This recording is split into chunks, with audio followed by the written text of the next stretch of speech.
大家好，又我神啦。今日同大家參觀錦繡花園1138型特色花園嚟嘅，佢有 sidewalk 位，仲要單邊對住個魚塘靚景觀，有啲裝修，前面就係雙程路。事不宜遲，出發。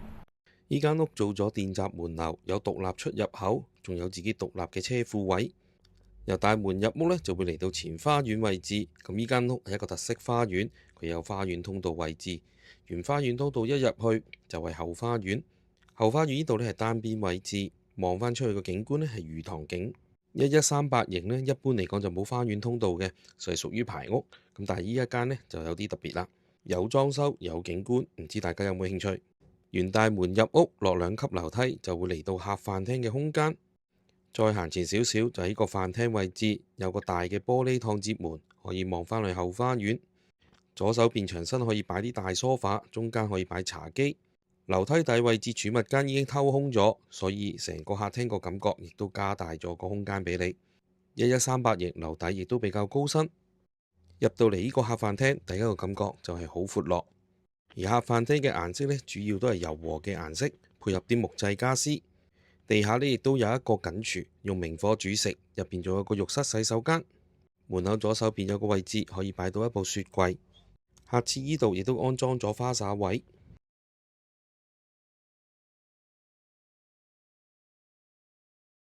跟住沿樓梯上1樓，左手邊就一個大平台，望出嘅視野都比較廣闊。浴室呢係採取咗浴缸嘅設計，有個大嘅採光窗。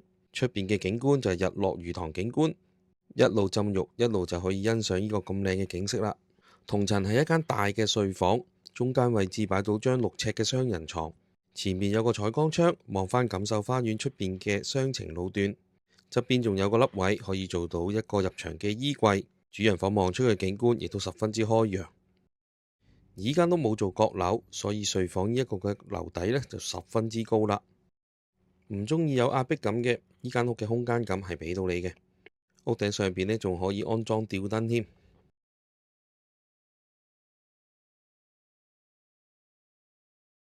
喺錦繡花園，你要揾到一間單邊咁靚嘅魚塘景觀，仲可以睇到日落景色嘅，真係少之又少啊！如果大家對呢個單位有興趣，記得快啲聯絡我康臣啊！多謝晒，拜拜，下次見。